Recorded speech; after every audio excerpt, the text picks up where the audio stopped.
했었는데요. 아직 좀 덜 마친 것 같아요. 조금 사람들 들어오셨으니까 히브리서 약간 복습을 해보시면, 히브리서는 어떤 사람들에게 준 말씀이냐 하면, 특별히 유대인인데 헬라 문명권 속에서 이렇게 살면서 그리스도인 된 사람들에게 주신 말씀입니다. 근데 이 사람들이 예수님을 탁 믿고 나니까 유대인일 때와는 달리 많은 환란을 겪어야 했어요. 오히려 유대인일 때는 별로 어려움 없이 지냈는데 예수 믿다 보니까 경제적으로, 또 정치적으로, 신앙적으로 워낙에 환란들이 많다 보니까 그 힘든 것을 견디지 못해가지고 다시금 유대교로 돌아가는 경향들이 있었는데, 그러한 모습을 지켜본 이 히브리서 기자가 이런 어려운 때일수록 더욱더 그리스도를 의지하고 하나님을 의지해야 된다라는 어떤 이런 취지로 이 히브리서 말씀을 주신 거예요. 그러다 보니 이 히브리서 내용 안에는 이제 많은 사람들이 유대교로 돌아가니까 기독교가 유대교와 비교해서 얼마나 뛰어나고 또 얼마나 훌륭한 신앙의 종교인가 하는 것을 증명하는데 굉장히 많은 부분을 할애를 하고 있습니다. 그러다 보니 우리 예수님은 우리 64페이지에 보시면 64페이지 끝부분에 내용 부분 보시면 우리 예수님은 유대인들이 아주 귀하게 생각하는 선지자, 아마 이 선지자 안에는 모세도 포함될 것이고 또 모세 이후에 오는 여러 선지자들도 다 포함될 거예요. 이런 선지자보다도 우월하시고 또 심지어는 천사, 어떤 영적인 존재들, 천사보다도 뛰어나시고 또 그뿐만 아니라 유대교 사람들이 훌륭하게 여기는 모세, 여호수아, 또 심지어 제사장인 아론보다도 뛰어나신 분이 그리스도다. 그리고 그뿐만 아니라 우리 예수님은 제사, 율법, 이 모든 것을 성취하신 대제사장이다. 그리고 이 대제사장은 인간의 반차를 쫓아서 오신 분이 아니라 신비한 멜기세덱의 반차를 쫓아오신 바로 그러한 대제사장이다 하는 내용들을 쭉 열거해 왔습니다. 그런 부분들을 우리가 지난 시간에 한번 살펴보았거든요. 그래서 한 7장까지를 우리들이 살펴본 것으로 저는 기억을 하고 있습니다. 아마도 아직 덜한 부분이 8장에서부터 13장까지가 남아있는데 복습 딱 하니까 이제 오실 분들 다 오셨네요. 조금 복습하니까. 자, 그러면 이제 우리 히브리서 8장을 펴놓고 한번 잘 보십시다. 우리 예수님은 또 어떤 대제사장이냐 하면 새 언약의 대제사장이다 라는 것을 말하고자 하는 것이 8장의 이야기를 하고 있어요. 지금 8장 1절에서부터 중요한 것이 있는데 대제사장이 우리에게 있는 것이라 라고 했는데, 이 대제사장은 옛 언약에 의한 대제사장이 아니라 새로운 언약에 대한 대제사장이다 라고 이야기를 했어요. 특별히 2절에 보게 되면 성소와 장막이라는 말이 나오는데요. 우리 옛 언약에 보면 출애굽기 25장에서부터 30장까지, 그리고 출애굽기 35장에서부터 40장까지에 보면 장막, 성막에 대한 이야기가 나오고요. 그리고 성소와 장막에 대한 이야기가 나오는데 그 내용은 모세 율법 속에 있는 거 아닙니까? 옛 언약 속에 있는 건데, 우리 이 대제사장은 어떤 분이냐? 성소와 장막에 지배받는 분이 아니라 성소와 장막을 부리는 자다라고 이야기를 하고 있어요. 그리고 성소와 장막의 주인은 누구다? 결국은 우리 예수님이다 라고 이야기를 하는 거예요. 그리고 또한 5절에도 보게 되면 옛 언약의 성도들이 섬겼던 것은 뭐냐 하면 바로 옛 언약에 있었던 사람들이 성소, 장막에 대해서 생각한 것은 결국 다 우리 예수님이 새로 만드실 새 언약의 참 장막, 새 언약의 성소의 그림자다라고 이야기를 하고 있어요. 자, 그러면 사실 7절에 보시면 첫 언약이 무흠하였다면, 사실 첫 언약도 무흠하죠. 문제는 첫 언약을 사람들이 못 지키니까 문제지 첫 언약 자체에 문제가 있는 건 아니에요. 첫 언약도 무흠하면 그리고 또 첫 언약이 무흠하였다면 둘째 것을 요구할 일이 없었으려니와 이렇게 되어 있는데, 첫 언약은 사실 무흠한데 첫 언약을 사람이 지킬 힘이 없으니까 문제가 있는 거예요. 예. 그래서 첫 언약이 전혀 문제가 없었으면, 그리고 첫 언약에 대해서 사람이 지키는데도 전혀 문제가 없었으면 두 번째 것이 필요가 없는데, 이 두 번째 것이 필요한 것은 뭔가 사람에게 문제가 있어서 그랬어요. 사람이 지킬 힘이 없었던 거예요. 그래서 8절에 보면 우리 하나님께서 내가 이스라엘 집과 유다의 집으로 새 언약을 세우겠다. 왜? 옛 언약은 사람이 자기 능력으로는 도저히 지킬 능력이 없으니까. 그래서 이 구절에 보면 우리 하나님께서 새로 세우시는 새 언약은 어떠냐 하면, 과거 출애굽할 때에 주셨던 언약과는 전적으로 이건 다른 것이다. 우리의 노력으로 되는 것도 아니고 행함으로 되는 것도 아니고 이건 아주 전적으로 새로운 것인데, 어떻게 새롭냐? 특별히 10절에 보게 되면 이전에는 법을 하나님이 주시고 법을 지키게 했는데, 이제는 하나님께서 내 법을 저희 생각에다 그냥 확 새겨버리고 저희 마음에다가 이것을 확 기록해버려서 하나님이 그냥 사람이 지키던 안 지키던 자기 택한 백성을 그냥 자기 백성으로 삼고 하나님이 하나님 되시겠다라고 아주 절대 주권적으로 선포하는 새 언약이에요. 그리고 12절에 보게 되면 저희의 불의를 긍휼히 여기고, 옛날에는 옛 언약에 의하면 옛 언약 율법 기준에 의해서 불의한 것을 심판하셨는데, 이제는 새 언약의 근거에서 불의를 긍휼히 여기시고, 또 예전에는 옛 언약에 의해서 죄 지은 대로 심판을 했는데, 이제는 우리 하나님께서 죄를 기억지 않겠다라고 이야기를 했어요. 그러니 이 새 언약이라고 하는 것은 옛 언약에 비해서 얼마나 뛰어난 것입니까? 근데 이 새 언약의 주인 되신 분이 누구냐? 그리스도다. 그러니까 아마도 이것이, 이러한 이야기가요, 이 기독교를 버리고 다시금 유대교로 돌아가는 사람들에겐 굉장히 아주 힘이 되는 말씀이었을 거예요. 아, 맞다. 우리 예수님은 새 언약의 주인이시지. 우리가 왜 굳이 이런 좀 낡아 빠진, 그리고 문제가 있는, 그리고 우리 힘으로 도저히 지킬 수 없는 새 언약으로 돌아가려고 하는가? 새 언약에 머물러 있자 하는 이런 힘을 주는데 상당히 도움이 되어졌을 것입니다. 또한 9장에도 보게 되면 또 역시 옛 언약과 새 언약을 비교를 하는데요. 특별히 성소에 대해서 비교를 합니다. 네. 여기에 보면은 특별히 이 성소에 대한 이야기를 하는데, 여러분들 알다시피 성소는 이렇게 칸이 있어가지고 아무나 막 들어가는 게 아니에요. 또 최종적으로 지성소 같은 데는 대제사장도 마음대로 못 들어가는 곳이에요. 1년에 한 번. 그것도 자기를 아주 정결케 하고 준비 그냥 완벽하게 갖추어서 들어가지 않으면 죽임을 당하는 곳이 지성소예요. 그리고 뭐 중간 부분 성소는 제사장이 들어갈 수 있고, 그리고 웬만한 사람들은 성소까지도 못하고 바깥을 뭐 이렇게 있게 돼 있었어요.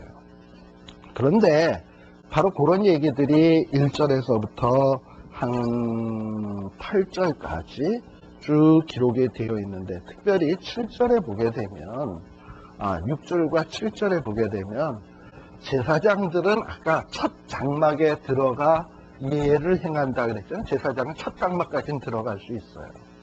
그러나 7절에 보면 둘째 장막은 대제사장만 들어가는데 1년에 한 번만 딱 들어갈 수 있어요.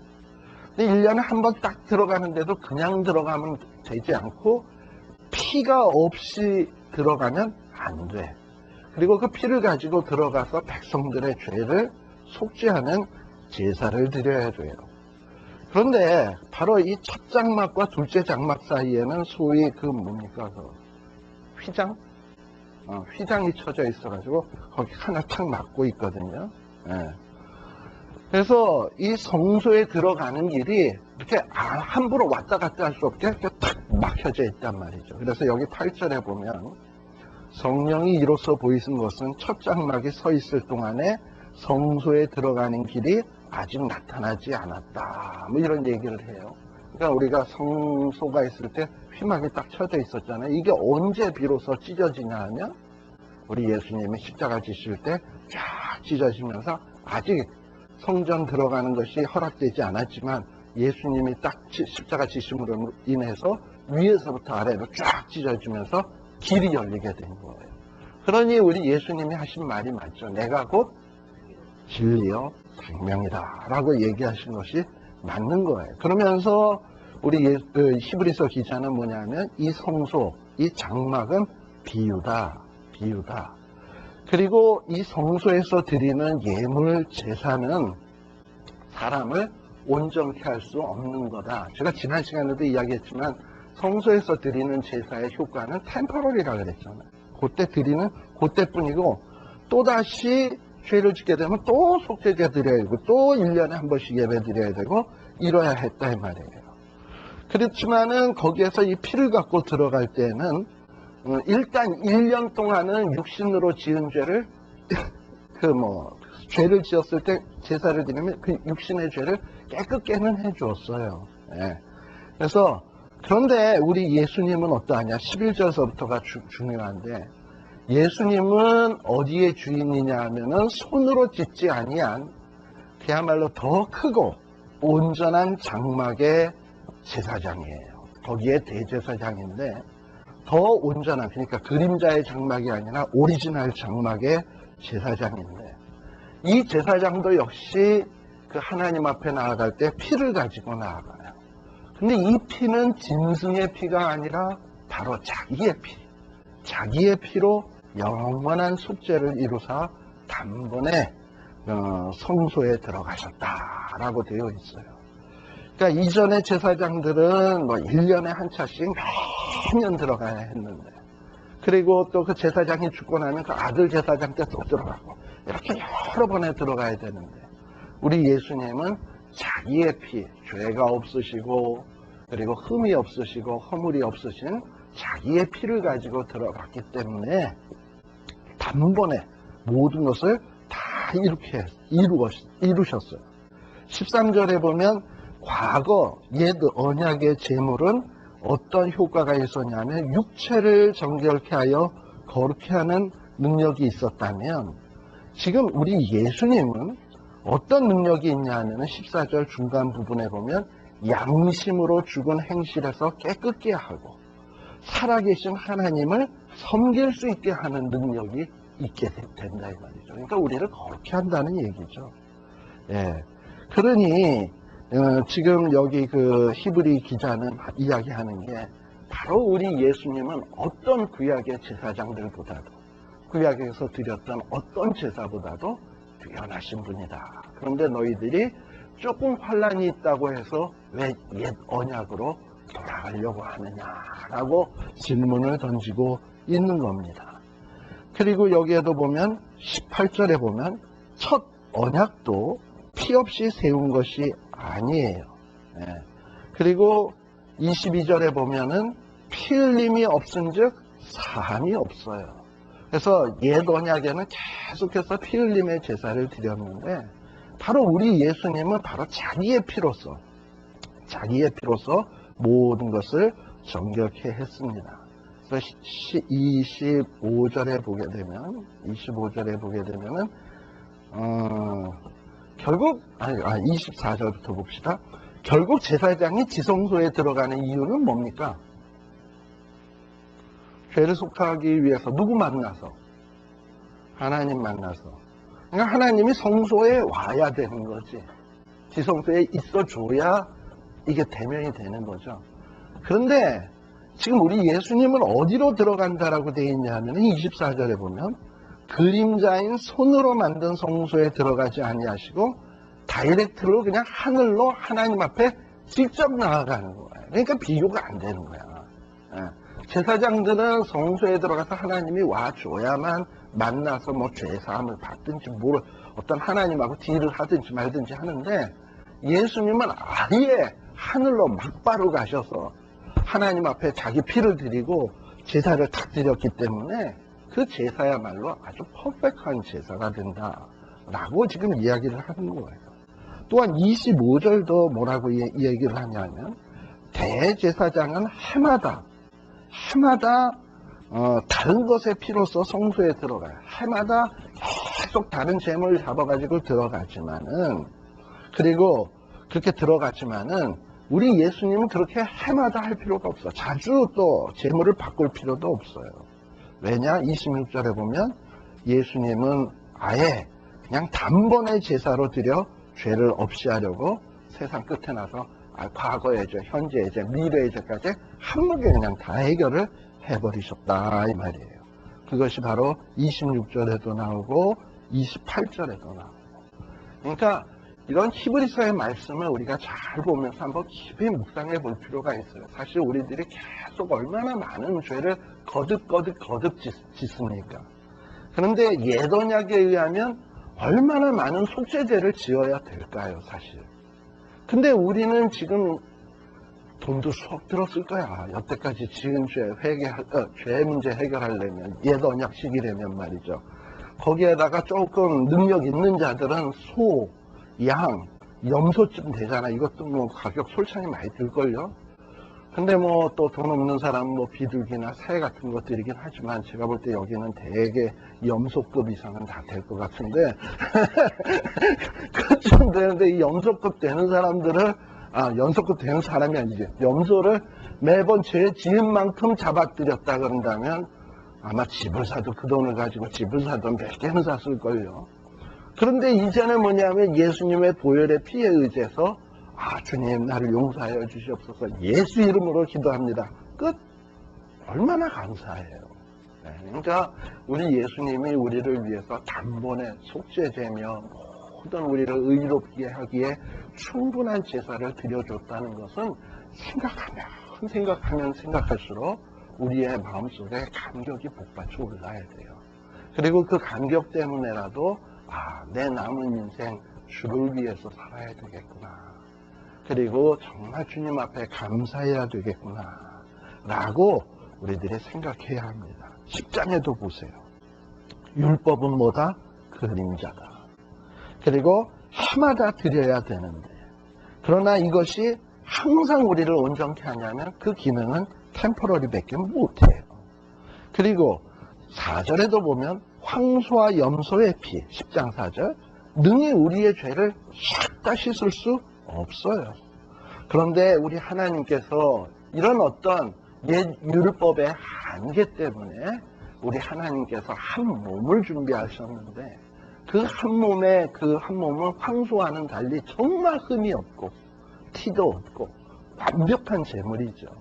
하나님이면서 사람이신 우리 예수 그리스도를 예비하셔서 그분을 제물로 드리게 한 거예요. 근데 이 제물은 6절, 7절, 특별히 7절에 보게 되면 이 제물에 대해서 이미 구약성경에 두루마리 책에 계속 언급을 했어요. 어떻게 보면 황소나 염소나 이런 제물들도 결국 그림자로서 누굴 바라본 거냐면 예수님에 대해서 기록한 것이고요.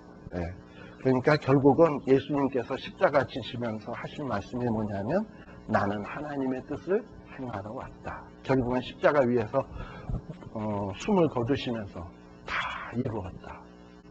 또 겟세마네 동산에서도 뭐라고 이야기를 하셨냐면, 내 뜻대로 마옵시고 아버지의 뜻대로 하옵소서. 왜냐하면 예수님이 오신 가장 중요한 목적은 죽으러 오신 거예요. 그러니까는 할 수만 있거든 예수님도 그 쓴 잔을, 고난의 쓴 잔이 자기가 좀 비껴가기를 원했지만, 우리 예수님은 자기 뜻대로 사신 분이 아니요 하나님의 뜻대로 사신 분이기 때문에 하나님은 예수님을 준비하기를 제물로서 준비하신 거거든요. 즉 제물이라는 건 죽으라고 준비한 거거든요. 그러니까 그 뜻을 이루기 위해서 예수님이 한 걸음 걷고 겟셋마네 동산에서 피땀 흘리는 기도를 하시면서 하나님 앞에 간구하시고 마침내는 묵묵히 십자가 지시고 그리고 그 최후의 승리의 고백 다 이루었다. 얼마나 이게 장엄한 고백입니까? 예. 그래서 9절에도 보면 내가 하나님의 뜻을 행하러 왔나이다 하셨으니 그 첫 것을 폐하심은 둘째 것을 세우려 하심이니라. 그래서 많은 사람들이 이 예수님을 버리고 유대주의자로 돌아가는 자들을 향해서 이 예수님을 봐라. 예수님도 하나님의 뜻을 이루기 위해서 고난받지 않았냐. 그리고 이 예수님은 옛 언약보다도 훨씬 뛰어난 분 아니냐. 그럼 이런 예수님을 믿는 너희들도 이 세상에서 살 때 예수님처럼 고난받으면 어떻겠냐. 예수님은 고난받으시고 죽으시니 하나님께서 그를 지극히 높이셔서 만물을 그 발 아래 무릎 꿇게 하셨다면 예수님을 믿는 너희도 예수 안에 있는 너희도 서로 고난을 받는다 할지라도 하나님이 지극히 높이실 것 아니겠느냐라고 이야기를 하고 있는 거예요. 특별히 10절에 보면 예수 그리스도의 몸을 단번에 들이심으로 말미암아 우리가 어떻게 됐어요? 거룩해요. 이 거룩은 아무나에게 거룩자 붙이는 거 아니잖아요. 하나님, 예수님. 그리고 아마 하나님이 창조하신 피조물 가운데서 거룩이 되는 단어가 붙여지는 것은 하나님, 예수님, 그리고 우리 인간. 피로 갖추고 있어 사실 우리 인간 외에는 심지어 천사들도 우리를 흠모하니까 우리만큼 거룩하지는 않아요. 그러니까 얼마나 이게 감사한 일인지. 그리고 12절에도 보게 되면 오직 그리스도는 죄를 위하여 한 영원한 제사를 드리시고 하나님의 우편에 앉으사 하나님 우편에 앉으셨어요. 그리고 기다리신대 13절에 보면 그래서 언제까지 기다리시냐면 저가 한 제물로 거룩하게 된 자들을 영원히 온전케 하시는 날까지 기다리셔요. 그리고 예수님이 우리를 영원히 온전케 하셔요. 그럼 영원히 온전하다 그러면 우리도 거의 신적인 존재가 되는 거죠. 그러니까 천국 가는 거예요. 근데 우리 능력으로 어떻게 우리 스스로가 영원히 온전해지겠습니까? 예. 물론 하나님의 말씀을 하나님의 말씀은 우리 성경을 주신 목적은 우리로 하여금 하나님의 사람으로 온전케 하기 위함이라 그랬는데 물론 성경 말씀을 잘 읽고 행하면 온전해지겠죠. 근데 성경 말씀을 다 지키고 행할 사람이 어디 있어? 그러니까 이 성경은 결국은 누구에 대해서 가르치는 거냐면 온전케 할 수 있는 예수 그리스도를 바라보게 하고 그로 인해서 구원 얻게 하는데 관심 있는 책이에요. 그래서 성경을 읽다 보면 예수님을 발견하게 돼 있고 예수님을 믿게 돼 있고 예수님으로 만나면 구원을 얻게 돼 있어요. 그래서 결국은 성경은 우리를 온전케 하는 책이다라고 이야기할 수 있는 겁니다. 자, 그게 바로 이제 쭉 나와 있고, 자, 그래서 19절에 보면, 그러므로 형제들아, 이제 아마 유대교로 자꾸 돌아가는 그 형제들에게 말하는 거겠죠. 그러므로 형제들아, 환난이 있다고 주눅들지 말고, 환난이 있다고 편한 길 유대교로 돌아가지 말고, 우리가 예수의 피를 힘입어 성소에 들어갈 담력을 얻었나니 하고 우리가 담력을 얻었다. 하나님께 나아갈 수 있는 담력을 얻었다라고 이야기를 했어요. 그리고 그 길은 어떻게 열려진 길이냐면 예수님이 자기 몸을 찢음으로 말미암아서 찢어놓은 바로 그 길이에요. 바로 그래서 거기 휘장은 곧 저의 육체니라 라고 했잖아요. 그래서 뭐라고 얘기하냐. 22절에도 보면 다 같이 읽어봅시다. 시작.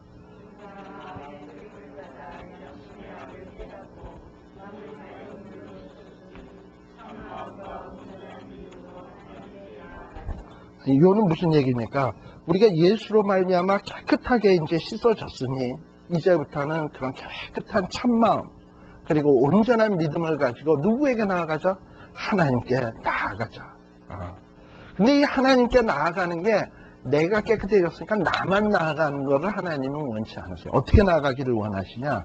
우리가 잘 아는 23절, 24절의 말씀, 5절까지의 말씀에 보면, 자, 하나님이 예수 그리스도로 말미암아 나를 씻어주신다고 약속했으니까 나는 그걸 믿어. 그리고 하나님 앞에 나아갈 거야. 이게 뭡니까?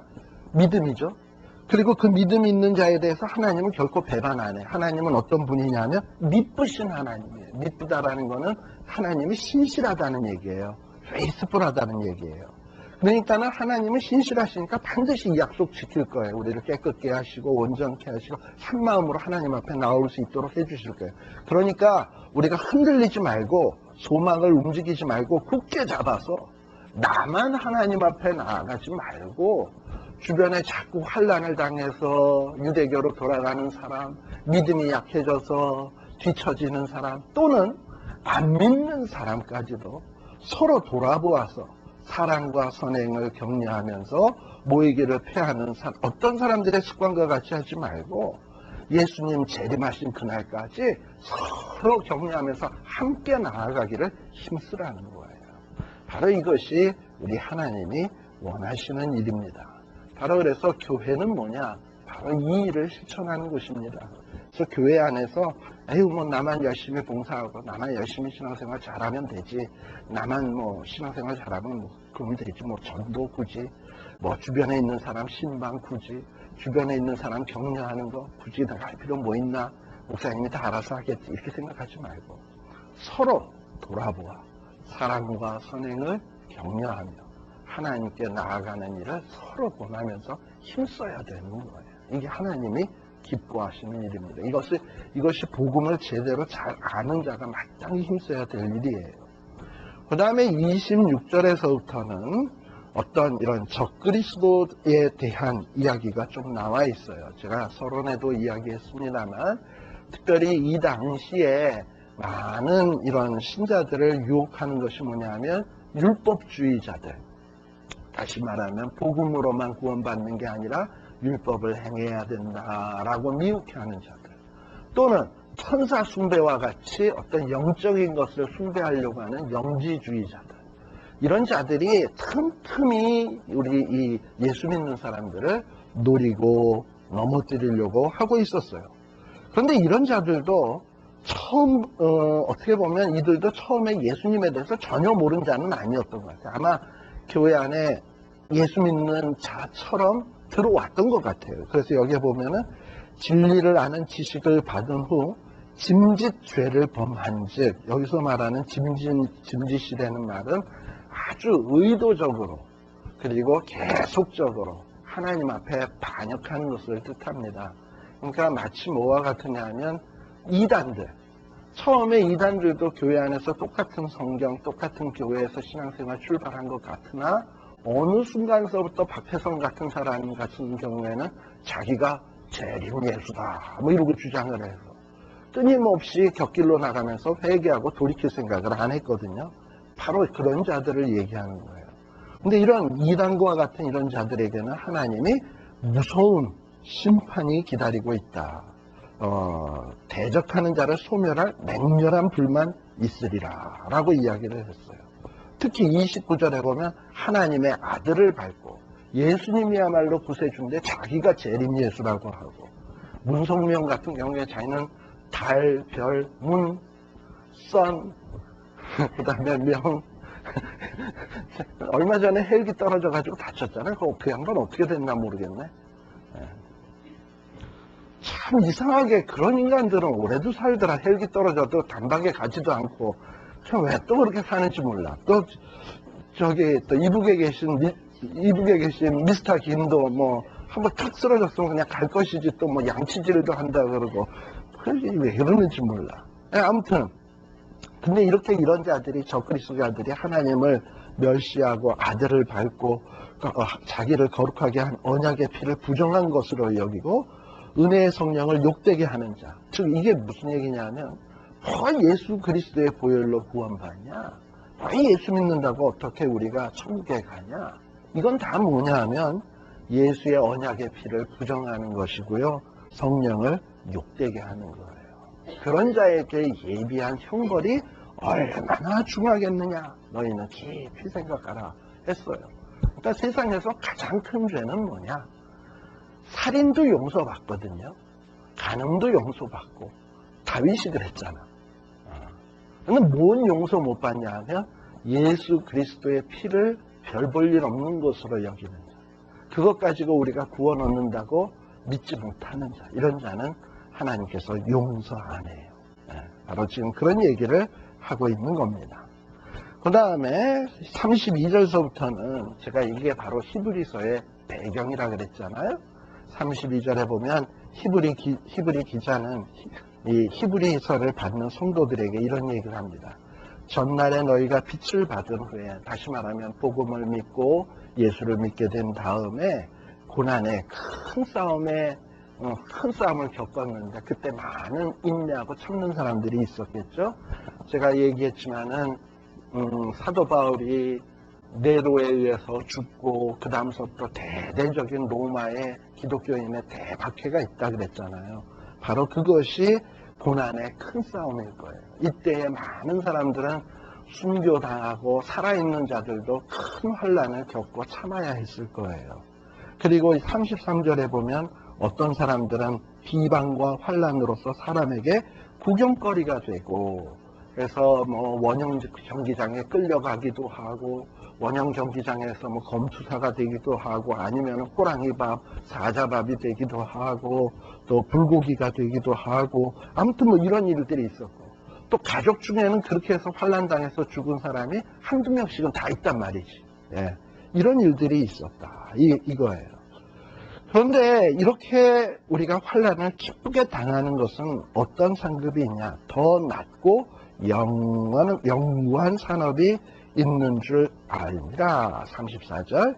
그러므로 너희의 담대함을 버리지 마라. 이것이 큰 상을 얻느니라. 설사 환난이 있고 어려움이 있다 할지라도 믿고 견디면 큰 상이 있다라는 것을 이야기하면서 지금 이 환난을 당하고 있는 히브리서의 수신인에 대해서 격려하고 있는 겁니다.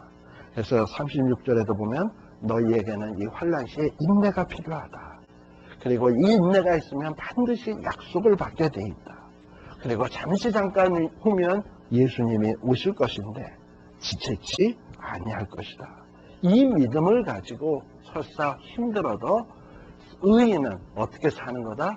이런 예수님이 오셔서 모든 것을 신원해 주실 때가 있다는 것을 믿는 믿음으로 사는 것이다 라고 이렇게 이야기를 하고 있어요. 여기에서 히브리서 10장 38절에 나오는 의인은 믿음으로 말미암아 살리라, 이 얘기는 그러니까 로마서에 나오는 이야기나 갈라디아서에 나오는 내용하고는 조금 뉘앙스가 다른 거예요. 거기서는 의인은 믿음으로 말미암아 살리라라는 것은 우리가 의롭게 되는 것은 믿음으로 되는 일이다 라는 것을 이야기하는 반면에, 여기서는 설사 우리가 어려움을 당하고 환난을 당해도 의인은 장차 오실 예수 그리스도를 믿는 믿음으로 현재의 고난을 참으면서 사는 것이다 라는 이런 뉘앙스로서 지금 이야기를 하고 있는 겁니다. 그러면서 이제 믿음으로 이렇게 장차 상급을 바라보면서 사는 이 믿음으로 산다는 것이 도대체 무엇인가 좀 감이 안 오잖아. 그래가지고 11장에 보면 믿음장으로 해가지고 앞서간 우리 믿음의 선배들이 환난 중에서 어려움 중에서 어떻게 믿음으로 살았는가 하는 예들을 쭉 설명하는 게 바로 히브리 11장의 내용이 되겠습니다.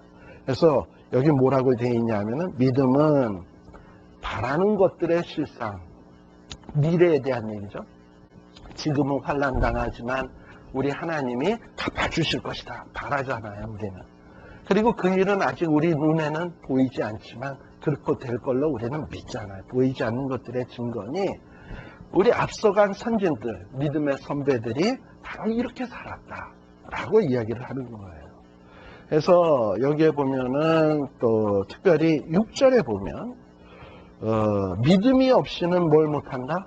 기쁘시게 못하나니, 바로 이렇게 믿음을 가지고 하나님께 나아가는 자는 뭘 믿어야 된다? 하나님이 계신 것. 그러니까 원수 갚아주시고 모든 눈물을 씻겨주실 하나님이 살아 계시다는 사실 믿어야 되고요.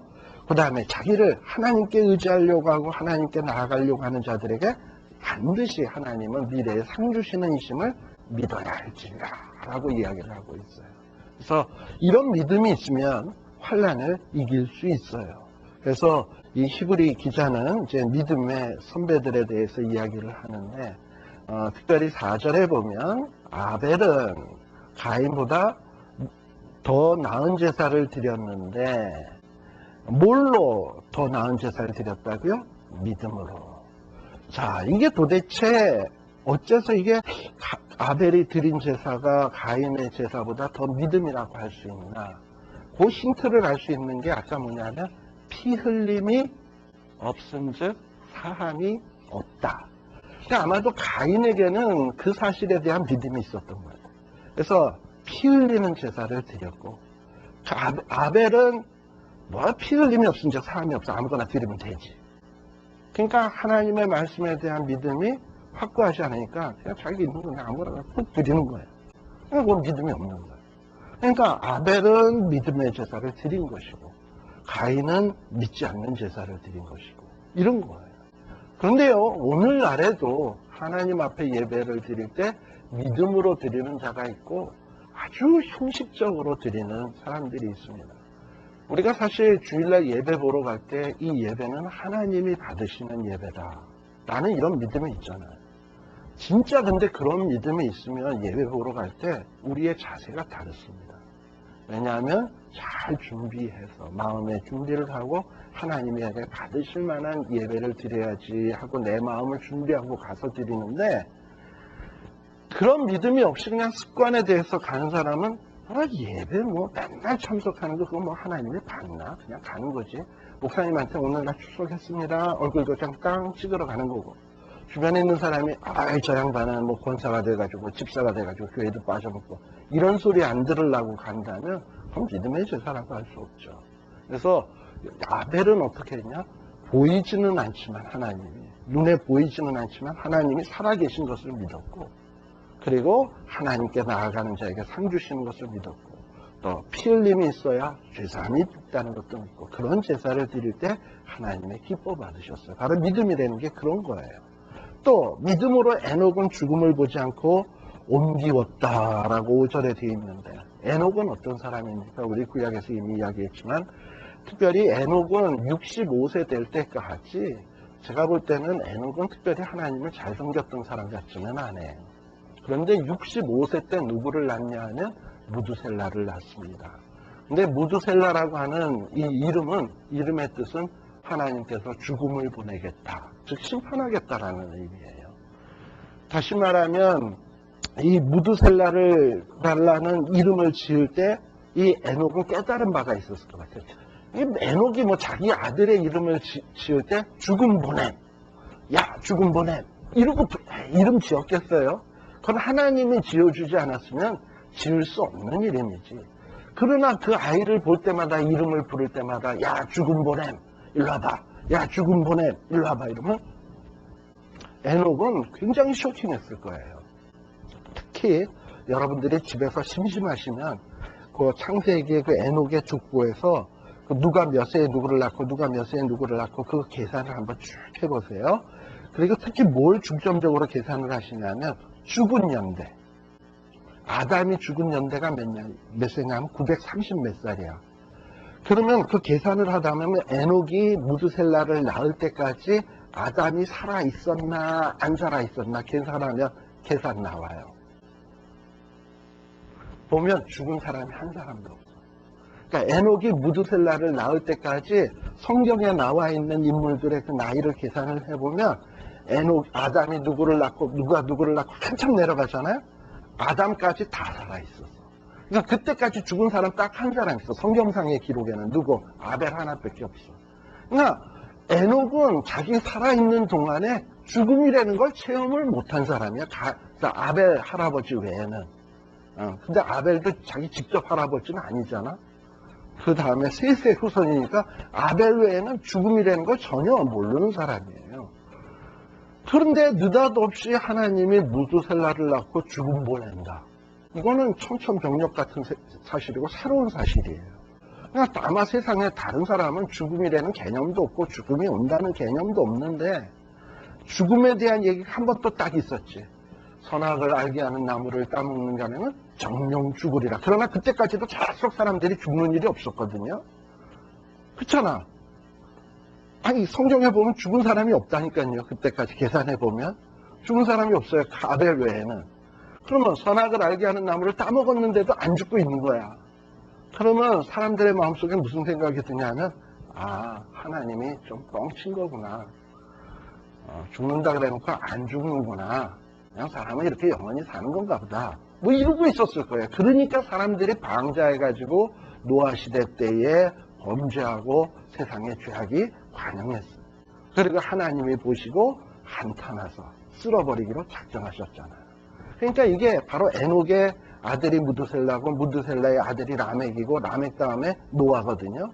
그러니까 전혀 이 죽음에 대한 개념 없는 에녹에게 너무나 더 충격적인 일이야. 그러니까 이 에녹은 어찌 되느냐 하면은 가만 생각을 해보고 죽음을 보낸다? 이제부터 정신 똑바로 차리고 살아야 되겠다. 아직 이루어진 일은 아니지만, 그리고 아직 눈에 보이는 일은 아니지만, 그래서 에녹은 어찌 살았냐? 믿음으로 그렇게 살았어요. 그래서 65세 이후 300년간 하나님과 동행을 했다. 그러니까 그때부터 믿음 생활한 거야. 그랬더니 하나님이 어떻게 했다? 죽음을 보지 아니하고 하늘에 올리우는 축복을 해 주었다. 그리고 오기 전에는 어떤 자라 일컬음을 받았냐 하면 하나님을 기쁘시게 하는 자라 증거를 받았다. 뭐 이렇게 기록을 해주고 있는 거예요. 그러니까 바로 이런 게 믿음이다 이 말이에요. 그러면서 6절에 보면 결국 하나님을 기쁘게 하는 거는 어떻게 하는 거냐? 믿음으로 하는 거다. 믿음이 없이는 하나님 기쁘게 못한다. 그리고 또 노아는 어떤가? 노아도 마찬가지죠. 여러분들 노아 시대 때까지 성경에 비 왔다는 기록이 없어요. 물론 비 왔다라는 기록이 없다고 해서 비가 왔는지 안 왔는지는 그건 알 수 없는 일이나 어찌 보면 노아는 최소한 이런 개념은 없었을 거예요. 큰 홍수가 나서 쓸어버린다라는 개념은 전혀 머릿속에 없었을 거예요. 그 당시 사람들도 다. 그러나 노아는 하나님 앞에 그런 예언의 말씀을 딱 듣고 다른 사람들처럼 불신할 수도 있는데 이 노아는 믿었어요. 믿었는데 얼마나 바보처럼 믿었냐 하면 산에 올라가서 나무를 잘라서 거기서 배를 만들 만큼 미련하게 믿었어요. 그리고 그것도 배 만드는 기간이 짧긴 하에 오랫동안 배를 만들었어요. 미친 사람 소리도 들어가면서. 바로 이게 믿음이다 이 말이에요. 하나님의 약속을 이루어 줄 줄로 믿는 것. 8절에 보면 또 누구? 아브라함에게 하나님이 땅 주신다 그랬어요. 그리고 지시할 땅으로 가래. 어딘지도 모르고 가는 거야. 그러나 아브라함은 뭘 믿었습니까? 하나님이 준다면 주겠지. 갔어요. 하늘의 별과 같이 땅의 모래알 같이 많게 해주겠다. 주겠지. 언제까지 참았냐? 100세까지 갔어요. 물론 중간에 우여곡절이 있긴 했지만 결국은 그렇게 믿었어요.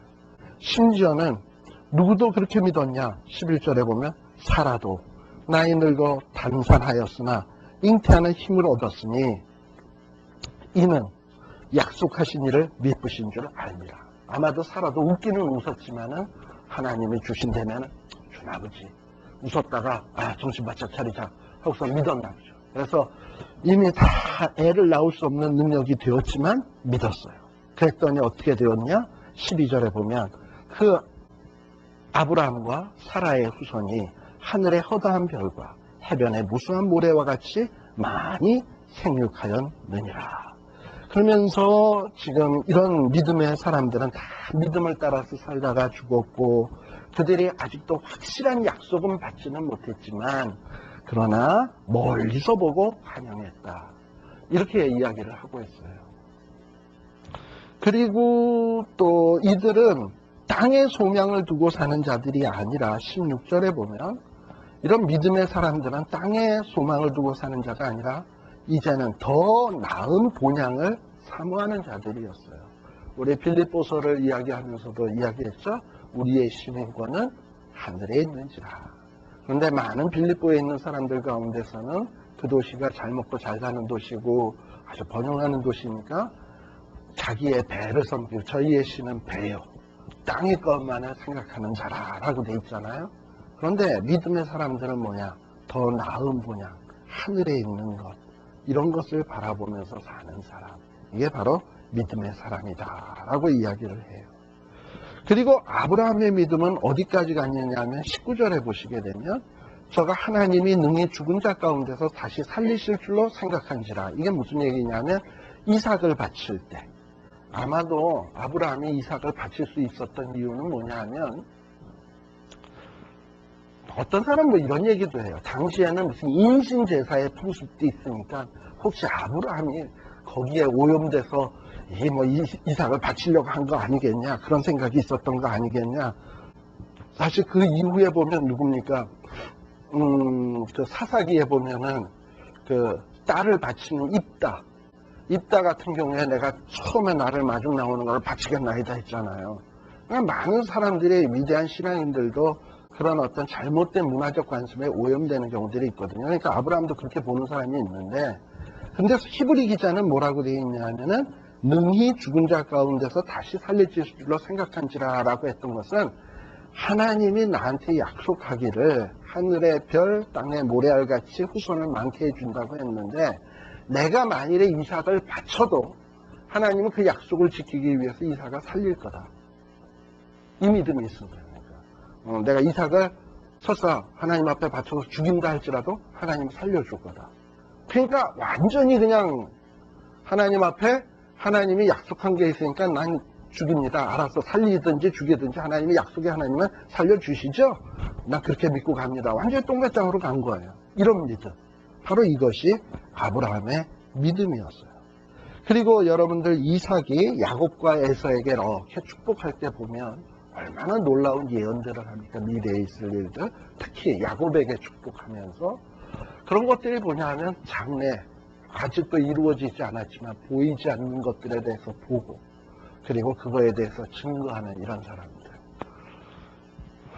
제가 옛날에 창세기 하면서 얘기했는지 모르지만 이삭이 특별히 음식을 탐하는 습성이 좀 있어요. 그러니까 마지막에 축복을 해줄 때도 그냥 해주지 뭘 맛난 음식을 해오라고. 그래가지고 어떤 사람은 이삭이 당뇨병이 걸리지 않았냐. 그래가지고 나이 들다 보니까 당뇨병 합병증으로 눈이 어두워진 것 아니겠냐. 그러다 보니 잘 보지 못하고 그냥 맛난 거는 먹고 싶고 그래가지고 했는데 육신의 눈은 어두웠지만 그러나 영의 눈은 밝으니까 축복을 했다 이 말이죠. 근데 요 비슷한 사람이 하나 또 있어요. 야곱도 말년에 보면 눈이 멀었어요. 그러니까 이 당뇨병은 유전이잖아. 보통 그러니까 아마 야곱도 당뇨병 비슷한 게 있어서 나중에 눈에 합병증이 온 것 같아요. 백내장이나 이런 게. 지금은 뭐 당뇨병 합병증으로 와서 백내장 같은 게 와도 금방 수술하면 낫습니다. 그 대표적인 예가 저희 어머님이에요. 저희 어머님은 당뇨가 한 40대에서부터 왔거든요. 근데 지금 연세가 82, 3 이렇게 돼요. 근데 한 70, 한 5세서부터 야 내가 이제 눈이 안 보인다 야 이랬거든요. 그랬는데 그게 아마 백내장 이게 온 것 같아요.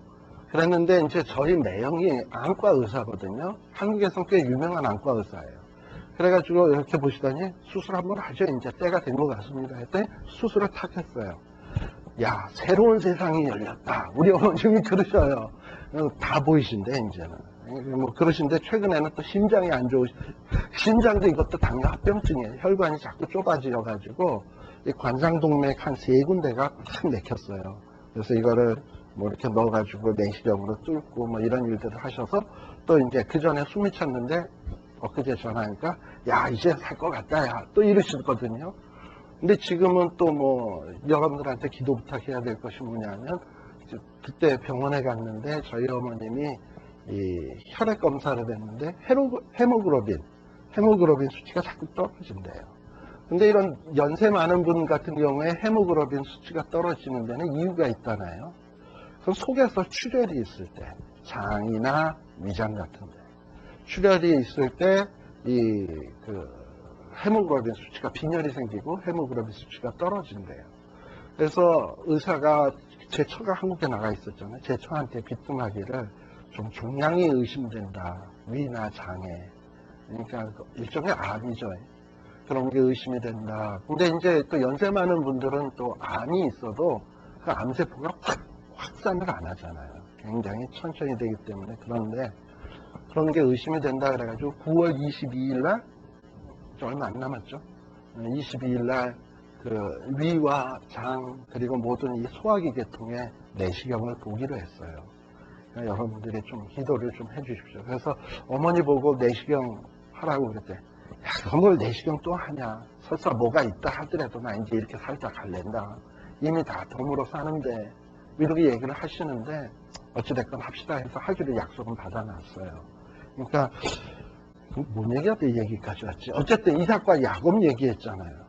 근데 이 야곱도 보면은 눈이 얼마나 그가 육신의 눈은 어두웠지만 영의 눈이 밝아져가지고 요셉의 아들 에브라임과 므낫세를 축복을 할 때에 오른손을 원래는 므낫세 위에 올려야 되는데 에브라임 위에 손을 얹고 므낫세 위에 왼손을 얹고 이러니까 요셉이 즐거워 해가지고 아버지 손 바뀌었어요. 이러고 얘기를 할 때 안다 나도 다 안다 그랬어요. 그러면서 이렇게 후손들을 축복할 때 보면 그 미래에 대해서 아주 꿰뚫고 있잖아요. 이게 믿음의 사람들인 거예요. 예.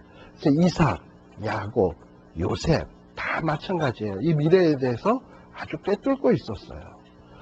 특히 요셉 같은 경우에는 이스라엘이 애굽 땅에 들어갔다가 400년이 지나면 하나님의 약속대로 해변의 모래같이 하늘의 별과 같이 많아져서 다시금 하나님이 약속하신 땅, 아브라함에게 약속했던 땅, 젖과 꿀이 흐르는 땅으로 돌아갈 걸 믿고 바랬어요. 그래서 자기의 해고를 갖고 나갔기를 간절히 원했습니다.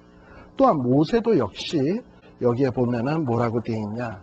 특별히 26절에 보면 애굽의 모든 보화보다 그리스도를 위하여 받는 능력을 애굽의 모든 보화보다 더 큰 재물로 여겼으니 이는 상주심을 바라보느니라. 그러니까 모세도 단순히 세상만을 바라본 자가 아니라 뭔가 하나님의 약속을 바라보는 자였다고 이야기를 해요.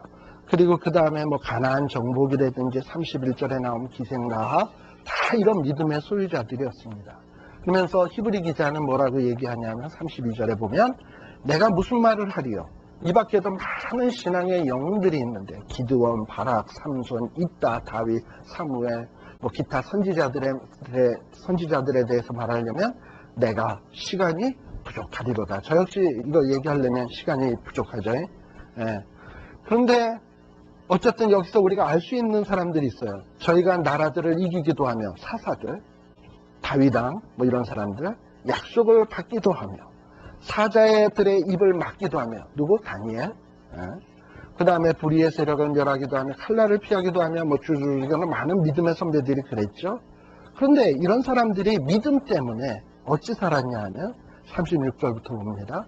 어떤 이들은 그 믿음 때문에 희롱을 받기도 하고 채찍질에 맞기도 하고 결박과 옥에 갇히는 시험도 있었고 심지어는 어떤 이는 돌로 맞는 사람도 있었고 믿음 때문에 어떤 사람은 톱으로 쳐임을 당하는 사람도 있었어요.